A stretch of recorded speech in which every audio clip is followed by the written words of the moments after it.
పెళ్ళైనా పండగైనా వేడుక ఏదైనా పట్టు చీరల ప్రత్యేక వేదిక వారాహి సిల్క్స్.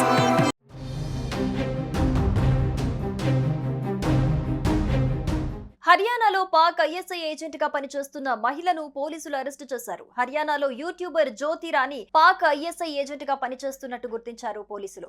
భారత సైనిక సమాచారాన్ని పాక్ చేరవేసింది జ్యోతి. జ్యోతితో పాటు మరో 6గురు అరెస్ట్ అయ్యారు. ట్రావెల్ వీసా మీద పాక్ లో పర్యటించి సమాచారాన్ని చేరవేసిన జ్యోతిని హర్యానాలో అరెస్ట్ చేశారు.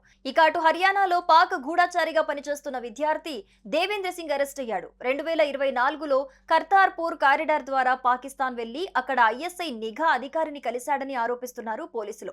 హర్యానా రాష్ట్రం పటియాలాలో పొలిటికల్ సైన్స్ ఫస్ట్ ఇయర్ చదువుతున్న విద్యార్థి దేవేంద్ర సింగ్ తన ఫేస్బుక్ లో గన్, పిస్టల్ ఫోటోలు పోస్ట్ చేయడంతో అతనిపై నిఘా పెట్టి పాకిస్తాన్ గూఢచారిగా పనిచేస్తున్నాడని నిర్ధారించారు పోలీసులు.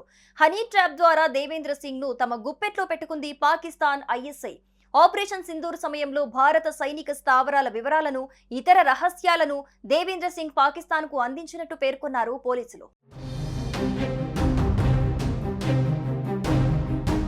జ్యోతి మల్హోత్రా ట్రావెల్ బ్లాగర్ తో కలిసి పనిచేస్తున్నట్లు గుర్తించారు. మరో 5గురితో కలిసి ముఠాగా ఏర్పడి హర్యానా, పంజాబ్ నుంచి ఇన్ఫార్మర్లుగా వ్యవహరిస్తున్నట్లు అధికారులు పేర్కొన్నారు.